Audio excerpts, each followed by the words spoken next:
Halo sobat pencinta Donghua, kali ini kita akan melanjutkan cerita Battle Through the Heavens Benua Kaisar. Cerita dan video ini diambil dari channel Nobarta. Tanpa banyak basa-basi, mari kita simak alur ceritanya. Melanjutkan dari cerita sebelumnya, pada saat ini pertarungan masih berlangsung antara Xiaoyan dan 4 sosok misterius.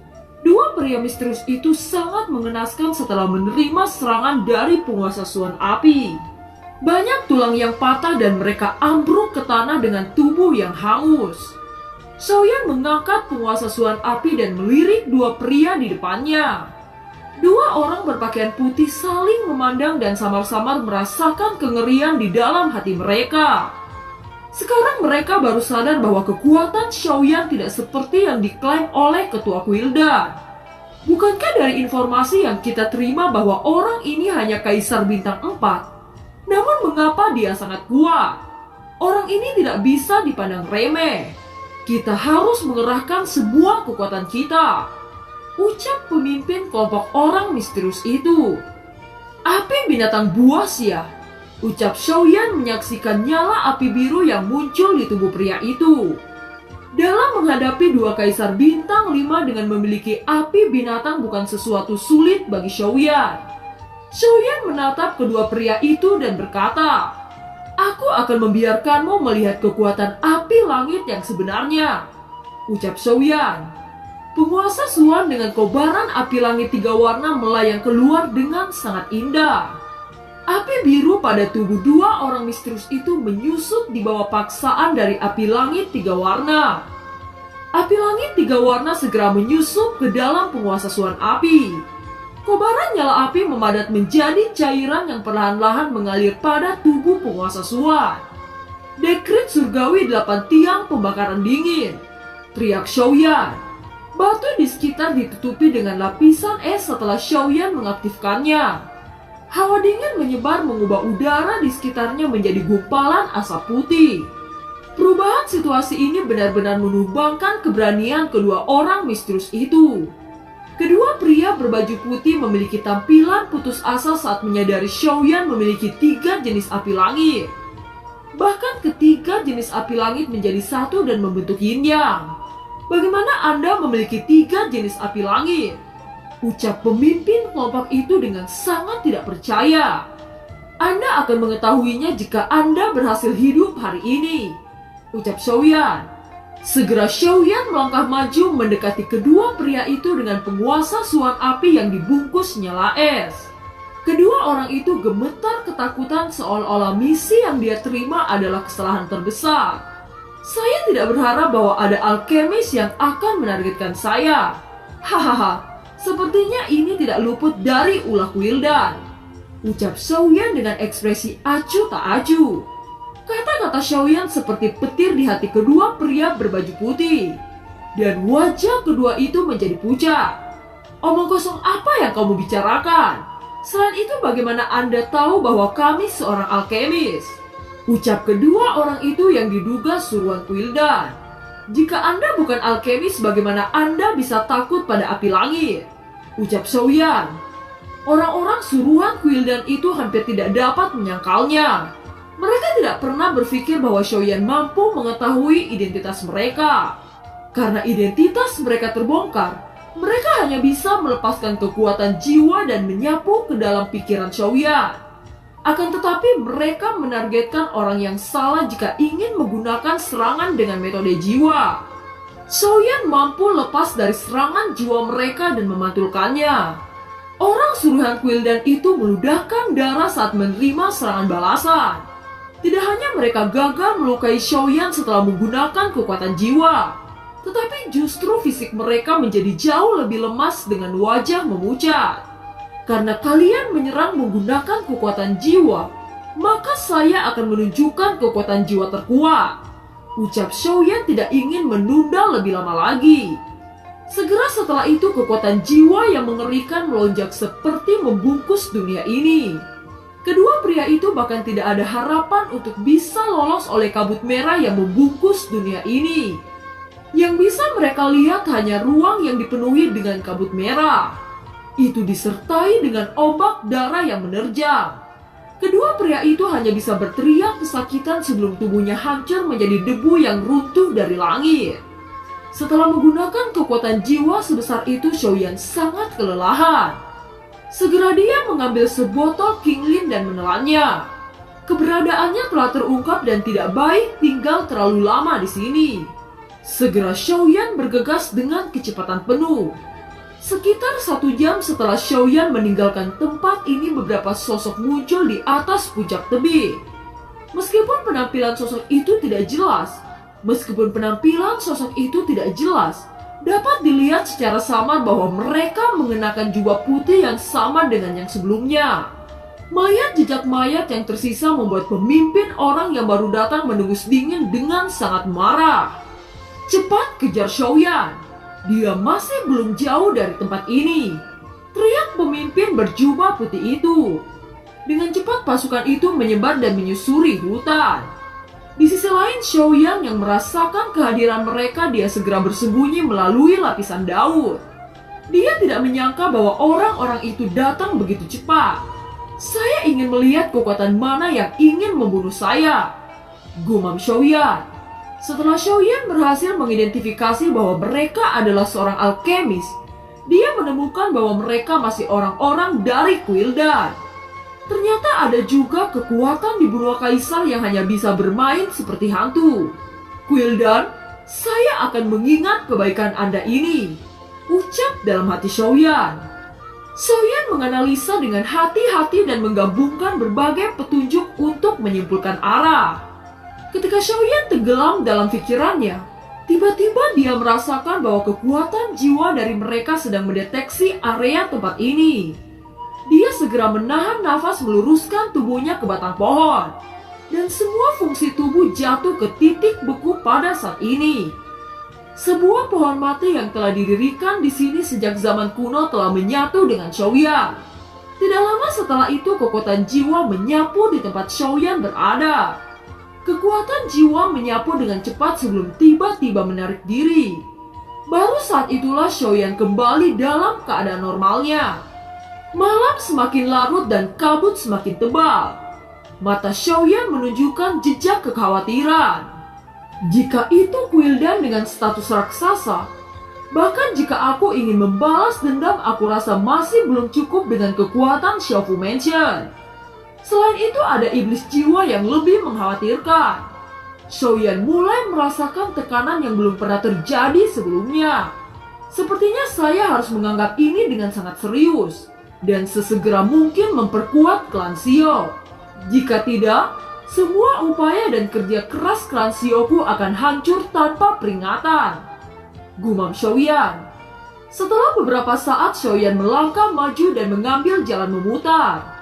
Xiaoyan tahu hanya dengan cara ini setidaknya masih aman untuk menuju suku monster. Segera sosok Xiaoyan sekali lagi bergerak ke samping di sekitar gunung untuk memasuki kedalaman hutan. Waktu berlalu. Tidak terasa sudah sebulan sejak Xiaoyan berjalan melalui hutan yang dalam ini. Meskipun kecepatannya jauh lebih lambat, Xiaoyan tidak pernah merasakan nafas pria berjubah putih sebelumnya. Seharusnya aku akan segera tiba di tempat suku monster, ucap Xiaoyan. Xiaoyan mengeluarkan kekuatan jiwa dan menyapu area sekitar. Xiaoyan tidak berharap meskipun dia terbebas dari pria berjubah putih, tetapi area sekitarnya adalah tempat perburuan binatang buas. Di pohon jauh di belakang Xiaoyan selalu ada 9 bayangan samar yang mengikuti. Bayangan itu mengikuti bagian belakang Xiaoyan seperti hantu. Mereka adalah 3 sosok dari aliansi bayangan. Sial, kewaspadaan bocah ini terlalu tinggi. Pendeteksian kekuatan jiwanya tidak pernah berhenti di sepanjang jalan. Jika bukan karena kapten, saya khawatir kita akan ditemukan, ucap seorang aliansi bayangan yang mengikuti Xiaoyan dari belakang. Kekuatan jiwa anak ini benar-benar kuat. Selama tidak terlalu dekat, tidak terlalu sulit untuk dihindari. Tetapi kecepatan anak ini benar-benar abnormal. Saya tidak tahu mengapa dia berputar-putar, ucap kapten dari aliansi bayangan itu. Bukankah anak ini hanya kaisar bintang 4? Kenapa kita tidak menyergap dan menangkapnya? Mengapa kita harus repot-repot melacak begitu keras? Ucap bawahan kelompok aliansi bayangan itu. Anda tahu betapa menyedihkannya misi kami jika kita gagal. Kita harus berjaga-jaga terhadap pelariannya. Dan kita tidak boleh membiarkan dia memanfaatkan kecepatannya. Ucap Kapten Aliansi bayangan itu.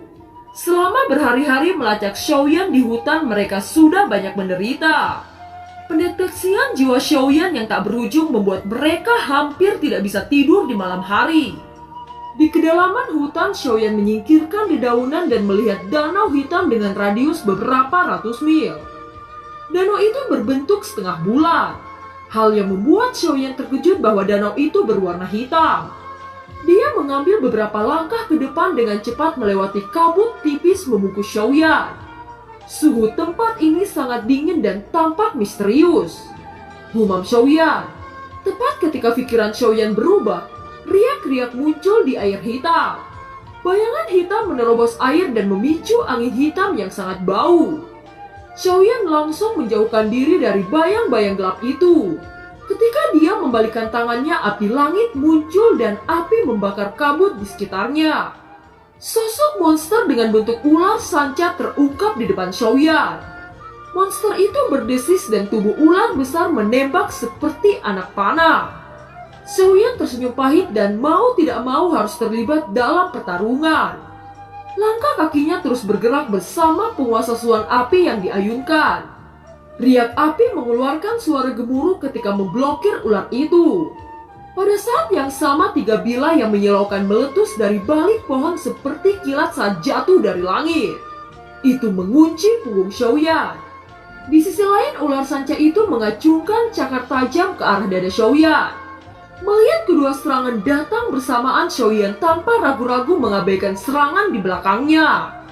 Ia mengayunkan penguasa suan api dengan kedua tangan dan kekuatan yang dahsyat menghantam cakar tajam dengan keras. Kaki kiri Xiaoyan mengambil langkah besar pada saat yang sama.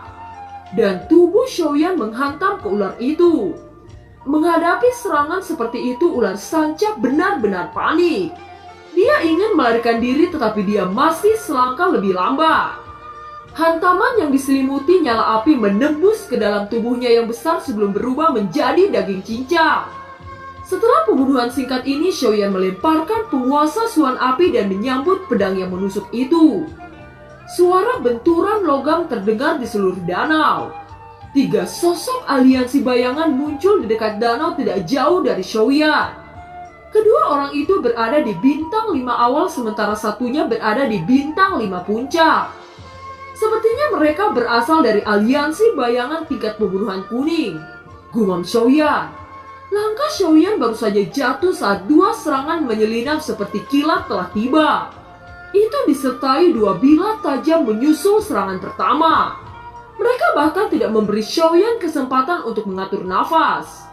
Dalam menghadapi bahaya ini, Xiaoyan membentuk penghalang api dan memblokir 3 serangan.